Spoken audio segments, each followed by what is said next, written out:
Buenos días, bendiciones, hermanos. Bendiga.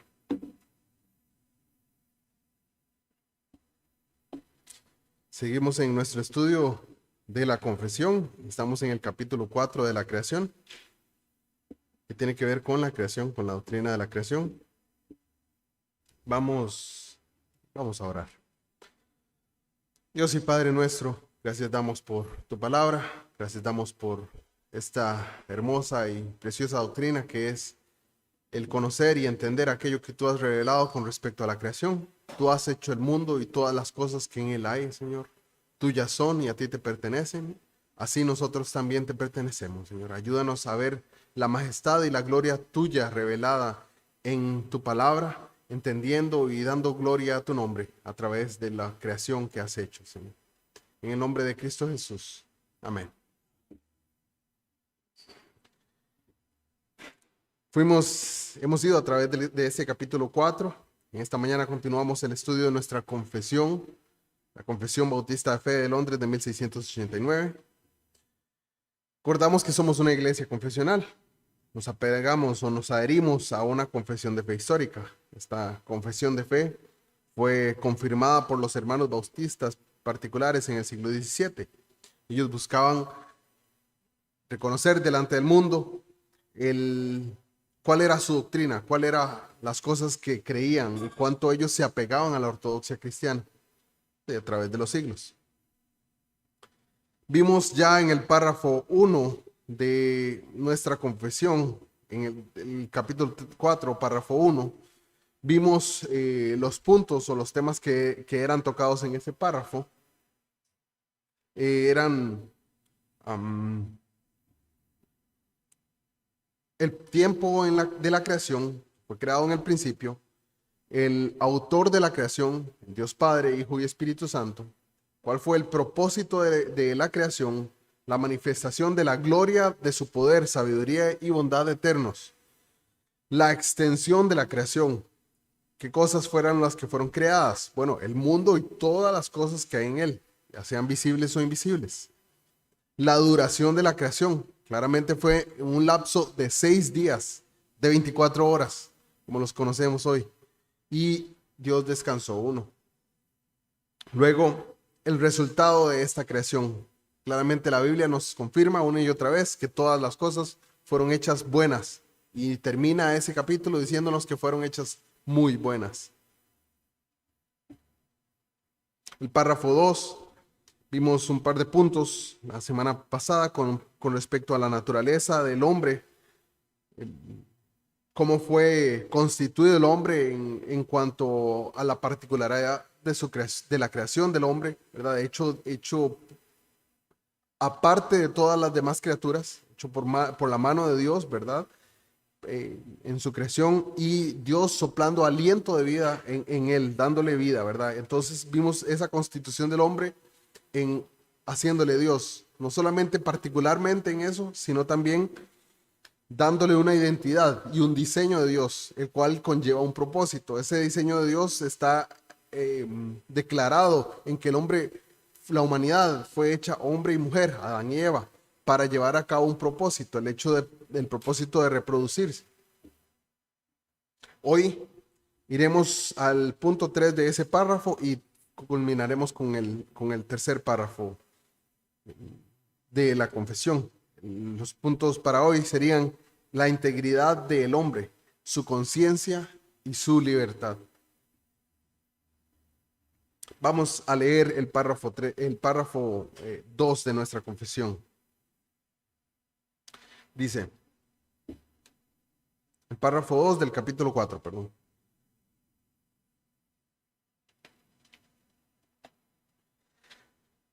Después que Dios hubo creado todas las demás criaturas, creó al hombre, varón y hembra, con almas racionales e inmortales, haciéndolos aptos para la vida con Dios, para la cual fueron creados, siendo hechos a imagen de Dios en conocimiento, justicia y santidad de la verdad, teniendo la ley de Dios escrita en sus corazones y el poder para cumplirla, sin embargo, con la posibilidad de transgredirla por haber sido dejados a la libertad de su propia voluntad, que era mutable. Realmente en este párrafo se toca el asunto de la forma en que Dios creó al hombre justo. Para eso tenemos una serie de pasajes que afirman dentro de la misma confesión esta afirmación doctrinal.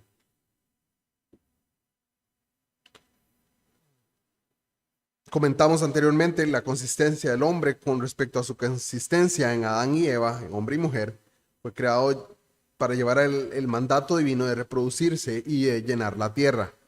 Este llenar la tierra no era llenarla por llenarla, era llenar la tierra de portadores de la imagen de Dios.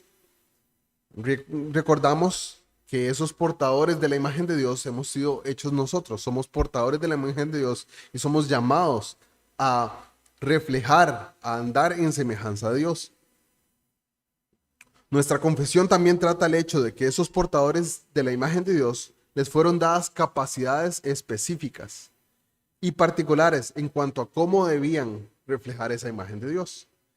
Claramente nuestra confesión afirma que debería ser en conocimiento, justicia y santidad de la verdad, cual encontramos en muchos pasajes. Vamos a ir a ellos prontamente. Estos portadores de la imagen de Dios tenían la ley de Dios escrita en sus corazones. Claramente está haciendo una referencia a la conciencia y presente en todos los hombres que existían hasta ese momento, Adán y Eva. Hoy en día vemos que esa conciencia es en algunos cauterizada por la permanencia del pecado. En un principio, estos tenían las capacidades, toda la humanidad en Adán y Eva tenía la capacidad de poner por obra esa ley de Dios, ya que les había dado en su conciencia. El hombre tenía también la capacidad de transgredir, o sea, de despreciar la ley de Dios y de no llevarla a cabo, puesto que el Señor le había dado a Adán una libertad en su elección. Vamos a dividir el restante de este párrafo 2 en unos puntos. Bueno, estos puntos son a imagen y semejanza de Dios en cuanto a la santidad, o sea, sin pecado. La dádiva de la conciencia sería el otro. Y el regalo de la libertad a Adán antes de la caída. Y el párrafo 3 veremos dos. El mandamiento explícito y una introducción al pacto de obras. ¿Qué significa entonces a la imagen y semejanza de Dios? Ahora hablando particularmente en cuanto a la santidad, es claro ver cómo la creación a imagen de Dios incluía en sí una integridad moral. El hombre fue creado sin pecado. Esto podemos verlo en pasajes como Eclesiastés 7:29. Vamos a ver.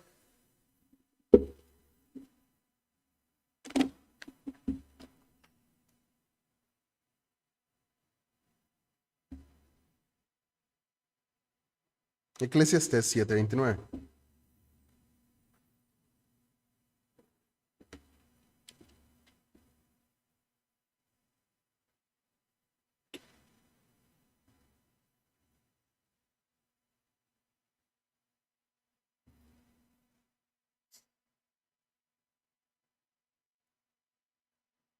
Dice, he aquí, solamente esto he hallado, que Dios hizo al hombre recto, pero ellos buscaron muchas perversiones. Es claro cómo el autor nos habla de que el hombre fue originalmente santo, teniendo integridad en su alma. Las perversiones que cada uno de nosotros ha buscado, cada uno de los hombres a través del tiempo en la humanidad, son perversiones que se desvían del diseño original de Dios. Muchas veces vivimos en un mundo que normaliza y da por sentado el pecado, pero eso no es normal. El pecado no es normal, no es bueno, no es parte de la creación original de Dios en cuanto a Adán. Es parte de la permisibilidad de Dios en medio de la libertad que dio a Adán.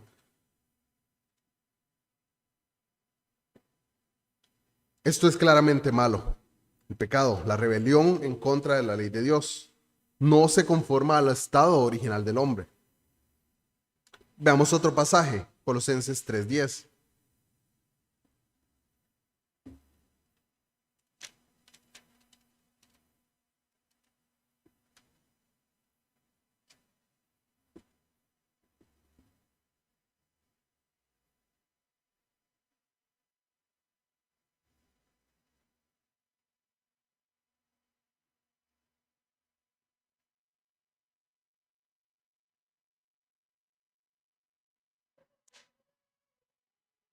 Y revestido del nuevo, el cual conforme a la imagen del que lo creó, se va renovando hasta el conocimiento pleno. Es importante notar que en este pasaje, Pablo está refiriéndose a creyentes, estos que están en Cristo. Específicamente está hablando de la obra renovadora del hombre por Dios, o como en algunos escritores antiguos decían, la obra reparadora de la naturaleza humana. Algo está mal en nuestras mentes desde la caída en el pecado en Adán. Nuestras mentes han sido manchadas por el pecado y necesitan ser renovadas por el Espíritu de Dios hacia un verdadero y correcto entendimiento del conocimiento de Dios.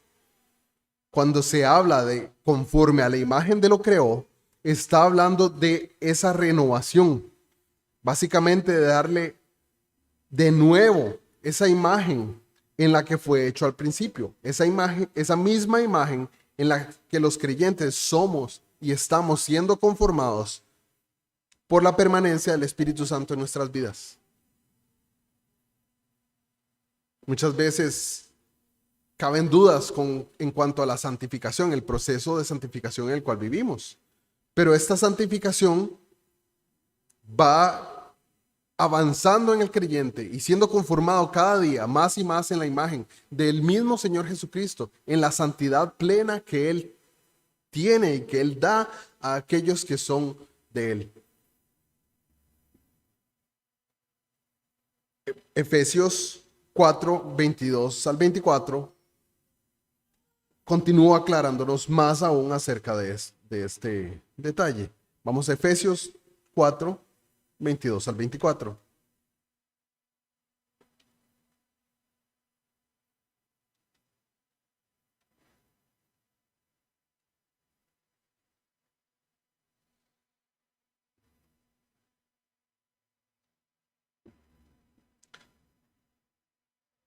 En cuanto a la pasada manera de vivir, despojaos del viejo hombre que está viciado conforme a los deseos engañosos, y renovaos en el espíritu de vuestra mente, y vestíos del nuevo hombre creado según Dios en la justicia y santidad de la verdad. Este nuevo hombre es creado según Dios, lo que nos dice que es nuevamente y toma el significado o el entendimiento de las mismas palabras del principio. Este nuevo hombre está siendo creado a imagen de Dios.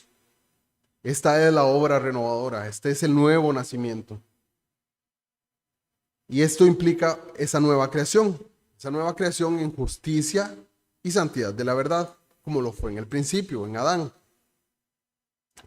Ser justo significa relacionarse correctamente con la ley de Dios. Y ser santo significa ser puro de mente y corazón para actuar así conforme a esa voluntad. El hombre, en su estado de pureza moral, era un hombre conforme a la semejanza de Dios. Por ende, su mente estaba llena y era capaz de procesar el conocimiento de Dios conforme a la verdad, lo cual el pecado quita y nos separa de. De forma correcta, el hombre podía comprender la revelación de Dios. El hombre podía comprenderla sin la mancha del pecado, sin la perversión que le desvía de entender lo que Dios revela correctamente. Luego, el corazón de Adán y Eva era un corazón puro. Adán era moralmente puro. Las inclinaciones de su corazón no eran de continuo al mal como hoy en día. La humanidad, su corazón, ¿verdad? Nos recuerda a Romanos, está inclinado al mal.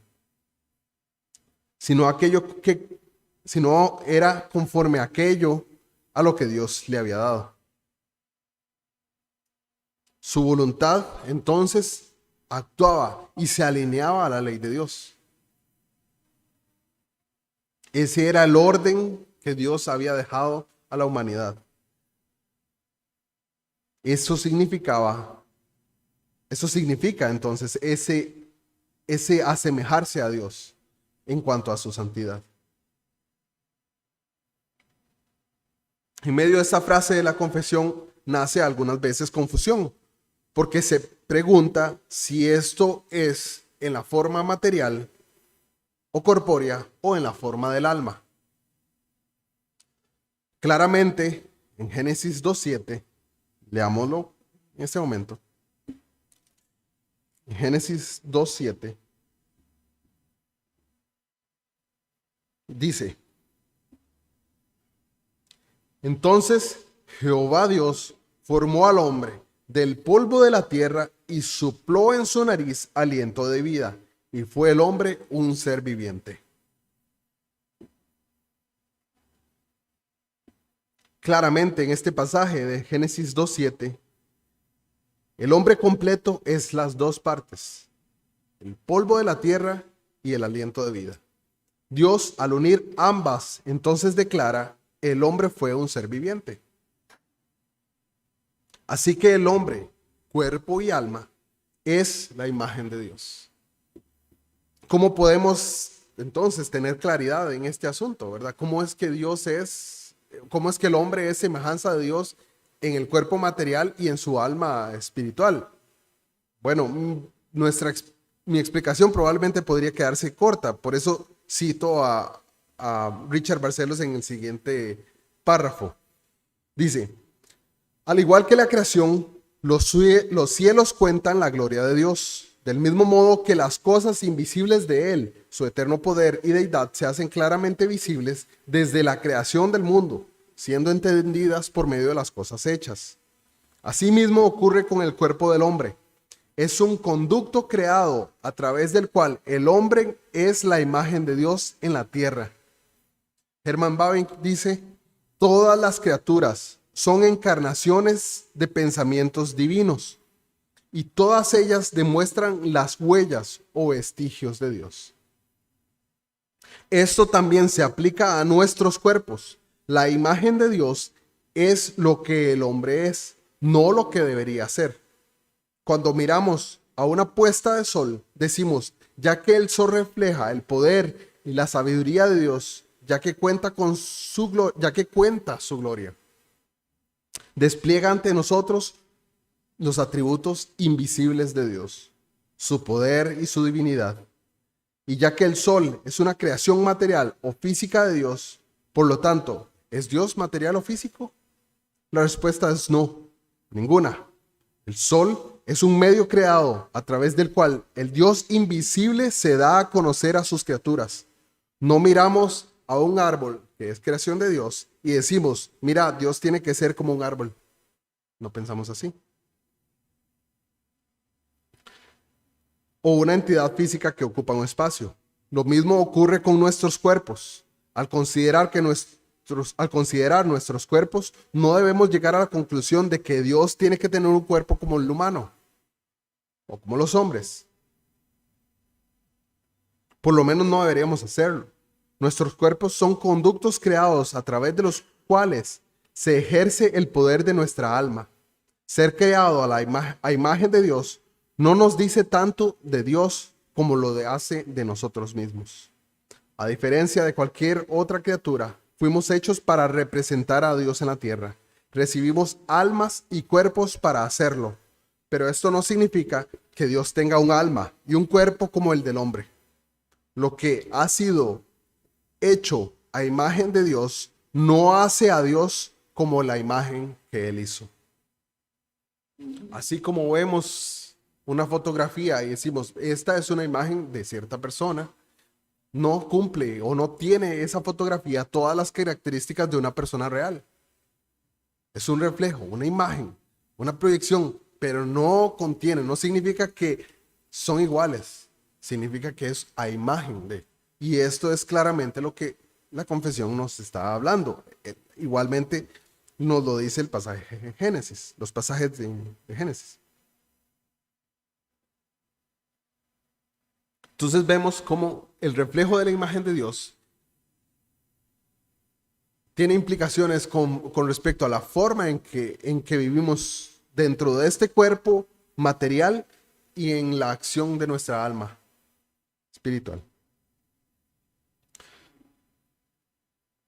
¿Qué más nos es dado en medio de esto? Bueno, el Señor dio la conciencia a los hombres, su ley escrita en los corazones. Romanos 2, 12 al 15. Vamos a leer este pasaje. Romanos 2, del 12 al 15.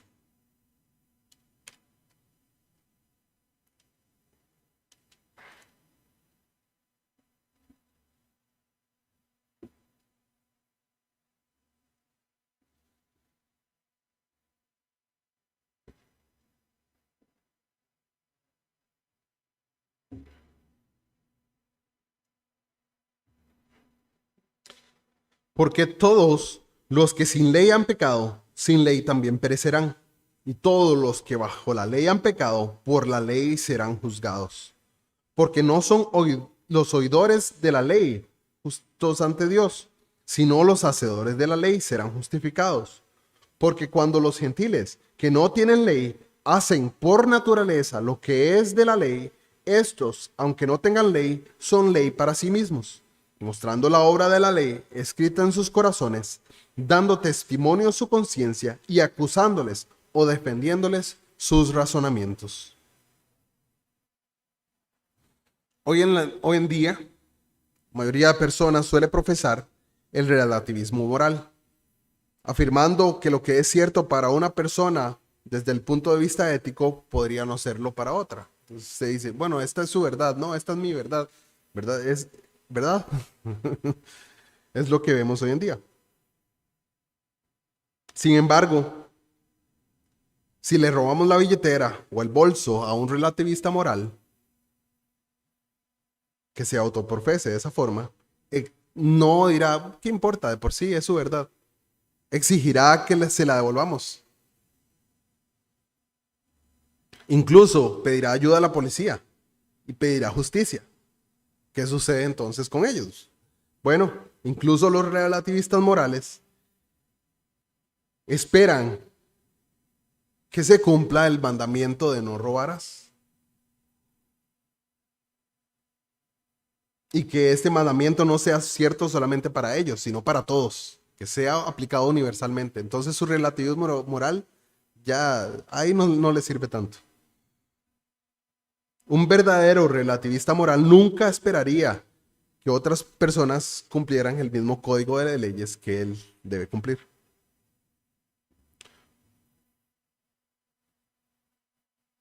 El relativismo moral coherente en el que en el que la mayoría de la gente vive de forma coherente, según este entendimiento, es prácticamente imposible de encontrar. No hay personas que sean consistentes con ese relativismo moral. Por lo menos no hay muchos, gracias a Dios. Es casi imposible de defender. Debemos dar gracias a Dios por esto, ya que el relativismo moral llevado a sus conclusiones lógicas solamente podría producir una anarquía total en todos los ámbitos de la sociedad. A pesar de las protestas en contra de la ley de Dios, de la humanidad en contra de la ley de Dios, los seres humanos saben que existe una ley trascendente a la cual todos debemos de rendir cuentas. Cada cultura humana tiene un código de leyes y aunque estos códigos pueden diferir en unos aspectos específicos, hay elementos comunes entre ellos. Hace unas clases hablaba del código de Hammurabi, como data acerca de la fecha de Abraham y contiene básicamente algo muy similar a los mandamientos del Éxodo, con sus variaciones. Por ejemplo, todas las culturas prohíben quitar una vida inocente. La definición de vida inocente puede variar de acuerdo a la sociedad, pero están de acuerdo en que no hay que matar, al menos en la mayoría de los casos. Esta intuición moral suele denominarse por los estudiosos de la ley como ley natural, escrita en los corazones de los hombres, y forma parte de la revelación general, es decir, de las verdades que Dios ha revelado sobre sí mismo y su ley en la creación. Hablamos de la ley natural y de la ley revelada en las Escrituras. Hablamos de esas dos anteriormente, hace unos meses.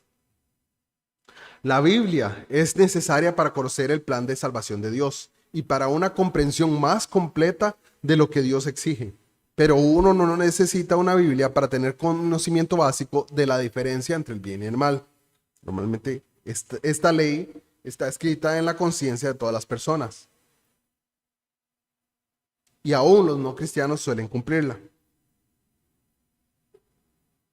Por supuesto, no lo hacen a la perfección. Y cuando lo hacen, carecen de la motivación correcta, que es glorificar a Dios. Pero incluso aquellos que nunca han visto una palabra de Dios, la ley de Dios, saben que deben abstenerse de asesinar y de robar y otras cosas. Esta ley natural se ajusta esencialmente a los 10 mandamientos y es un freno al mal y permite que la sociedad funcione. La ley natural hace que las personas no tengan excusa delante de Dios. Y esto es lo que nos dice Romanos 1:20. De modo que no tienen excusa. Nadie podrá un día presentarse ante el Señor y alegar de que no sabía lo que estaba bien o lo que estaba mal. En nuestro día a día, en nuestra evangelización, en nuestra comunicación con personas alrededor de nosotros, debemos apelar a la ley natural para predicar y defender la verdad de Dios. El Señor nos ha dado armas, hermanos, las cuales debemos usar. Vamos ahora al regalo de la libertad a Adán, antes o previamente a la caída. Toda serie de libros se han escrito con respecto a la libertad de escogencia, al libre albedrío, a la libertad de la voluntad, a la esclavitud de la voluntad. En medio de este tema, es particularmente de disputa en medio de calvinistas y arminianos. ¿Qué significa entonces tener una libre voluntad? Hay varios pasajes a los que podemos ir para responder esta pregunta. Por ejemplo, podríamos ir a Juan capítulo 6, y en todo el capítulo 6 hay todo un desarrollo con respecto a la libertad de la voluntad. El pastor expuso este capítulo hace ya algunos meses y claramente fuimos a los detalles, ¿verdad? Que Jesús mismo confronta a aquellos que lo seguían y les recuerda después del versículo 40 cómo ellos estaban ahí porque no eran libres en lo que deseaban hacer. Muchos rechazan, ¿verdad? De buenas a primeras eso, y lo que hacen es irse. También podríamos mirar de alguna manera a Jesús llamando a sus discípulos. Según los relatos que tenemos, Mateo parece levantarse y dejar su libro de impuestos y seguir a Jesús. Pero Jesús le aclara luego a todos los discípulos, no me elegisteis vosotros a mí, sino que yo os elegí a vosotros.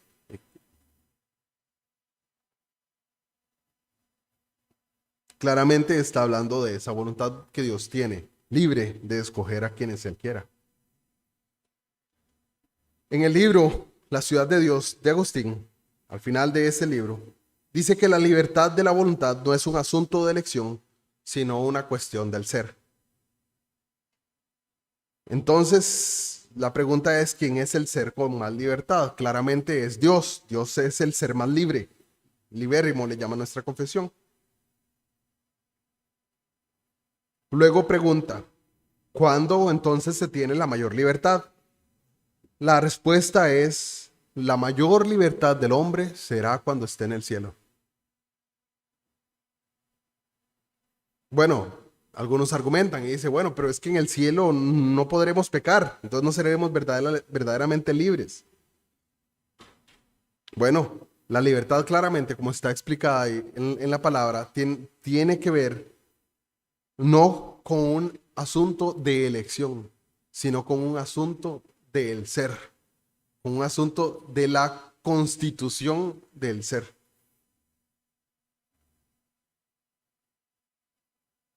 Un pecador tiene libertad, pero su libertad implica que es solo libre para ser pecador. Tiene libertad en el pecado, puede andar en el pecado libremente, pero no puede escoger lo bueno, no puede ir a Dios, no puede conformarse a lo que Dios ha mandado. Su voluntad, más bien, explica Martín Lutero, está atada. Como dijo Agustín, no son capaces de no pecar. Para decirlo positivamente, el pecador está obligado o inclinado a pecar. Ahí es donde se necesita una obra de Dios para regenerar a una persona muerta, y esa obra de regeneración precede a la fe, está antes de la fe. El Señor, a través de su Espíritu Santo, obra un nuevo nacimiento en las personas antes de que la fe venga a ellos. Y entonces, una vez regenerados, la fe puede mirar a Dios correctamente y volverse a Él y hacer lo que Él ha mandado.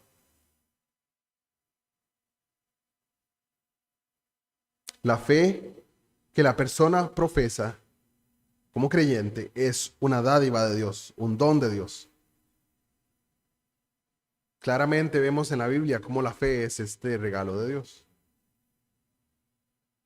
Estas son algunas de las cuestiones en las que tenemos que pensar cuando nos topamos con la doctrina del libre albedrío. Podemos pensar mejor en ello, y hay más textos bíblicos que tocan este asunto, esta doctrina. Vimos que Juan 6, Romanos 8, Romanos 9. Agustín escribió un tratado completo sobre la libertad de la voluntad, en el cual argumentaba que los seres humanos tienen voluntad propia y toman decisiones. Y es importante reconocer esa realidad para que la gente entienda que hay una libertad, hay cierta libertad de escoger, pero de escoger todo aquello que es según su naturaleza.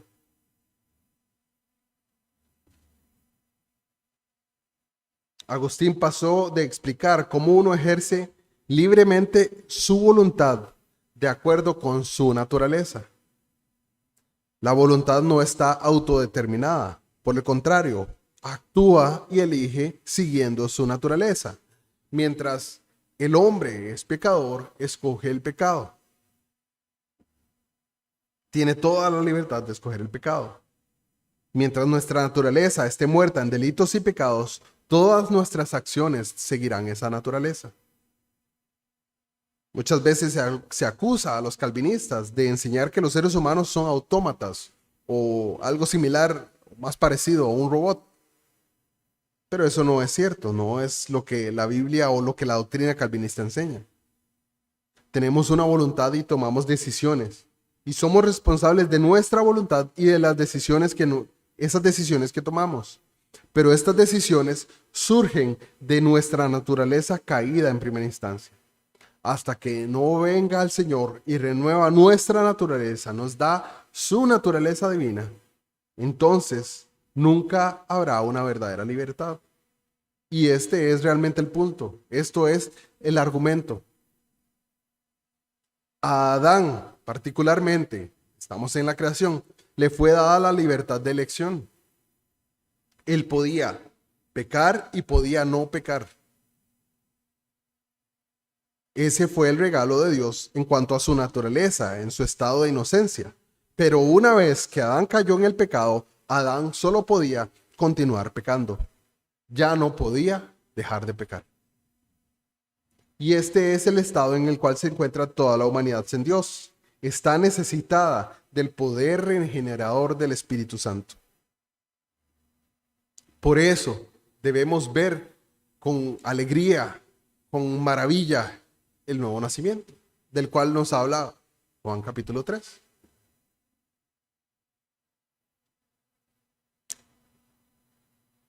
Claramente esa libertad de la voluntad en la cual Adán fue creado nos muestra y nos llama y apunta a un segundo Adán, el cual es Jesucristo, quien también vino en forma de carne, con un cuerpo mortal, con un alma humana, y habitó en medio de nosotros y le fue dada libertad. Pero este segundo Adán no cayó. Este segundo Adán sostuvo la ley plenamente durante toda su vida, para que esta ley de Dios plenamente conservada pudiera ser aplicada a todos aquellos que creen en Él. Y esta es la maravilla de la obra de Cristo. Vamos ahora al párrafo 3 y cerraremos con este. Vamos a leer el párrafo 3 del capítulo 4 de nuestra confesión. Además de la ley escrita en sus corazones, recibieron un mandato de no comer del árbol del conocimiento del bien y del mal. Y mientras lo guardaron, fueron felices en su comunión con Dios y tuvieron dominio sobre las criaturas. Ya mencionamos anteriormente cómo Dios le dio a la humanidad el regalo de su ley en la conciencia de las personas. Pero ahora la confesión nos habla de un mandamiento explícito. El primer mandamiento explícito que Dios le da. Bueno, le dio otros, pero el primer mandamiento explícito con una consecuencia de por medio. Nuestra confesión toca en el capítulo 7 el hecho de que la humanidad le debe a Dios obediencia completa por cuanto Él es Dios y nosotros sus criaturas. No vamos a ir ahí, pero ya estudiaremos eso. Es acerca del pacto. Dios se comunicó con la humanidad en forma de pactos. Adán claramente tenía la ley de Dios escrita en su corazón, pero al mismo tiempo le fue dado un mandamiento externo específico por parte de Dios de no comer de cierto árbol. Esta era la prueba de Adán. Un periodo de evaluación, podríamos decir. Y ahí nace la pregunta: ¿había algo malo particular en el fruto de este árbol que causaría la muerte?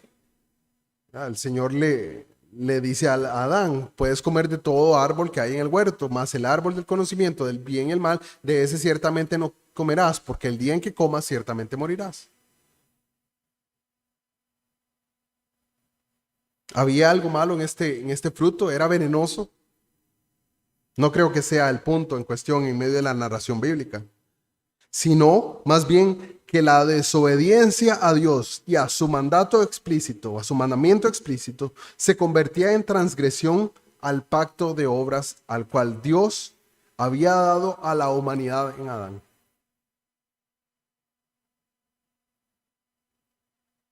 La composición del pacto de obras, podemos decir, es la siguiente. Hay en ese pacto, vamos a hablar de forma general del pacto. Hay en un pacto, hay una imposición soberana y divina. Adán le debía a Dios todo como su creador. Segundo, había una representación por medio de Adán. Es decir, Adán era una cabeza federal. Él era un representante de la humanidad. Adán, era un hijo de Dios sin pecado y portador de su imagen. Adán no se representaba solamente a sí mismo, sino que Adán representaba a toda la humanidad en él. La humanidad estaba en ese momento en sus lomos. Tercero, había un elemento condicional, es decir, la obediencia. Es claro que Adán debía obedecer, porque ya no era cuestión de conciencia, sino de la claridad del mandamiento que Dios le dio. Transgredirlo golpeaba a Adán en su integridad y traía como consecuencia el castigo. Cuarto, había un castigo por la desobediencia al mandamiento, es decir, la muerte. Esta advertencia está muy clara en en el pasaje de Génesis. La advertencia es que ciertamente iba a morir. Y ya vimos, no porque era venenoso, sino porque era transgresión del pacto, era transgresión del mandamiento divino. En medio de esa advertencia también había una promesa de recompensa. Había dos árboles en el huerto. ¿Cuáles eran esos dos árboles? Bueno, está el árbol del conocimiento del bien y el mal, pero también estaba juntamente a él el árbol de la vida. Es decir, había un potencial en el huerto escatológico que apuntaba al final. Este punto muchas veces no nos detenemos a meditarlo, pero claramente Apocalipsis incluso nos habla de ese árbol, ¿verdad? Y lo trae de nuevo. El árbol del cual Adán fue separado por haber transgredido la ley de Dios y haber pecado contra Dios, es de nuevo ofrecido. ¿Dónde? Bueno, en el cielo de Dios. Ahí está el árbol de la vida.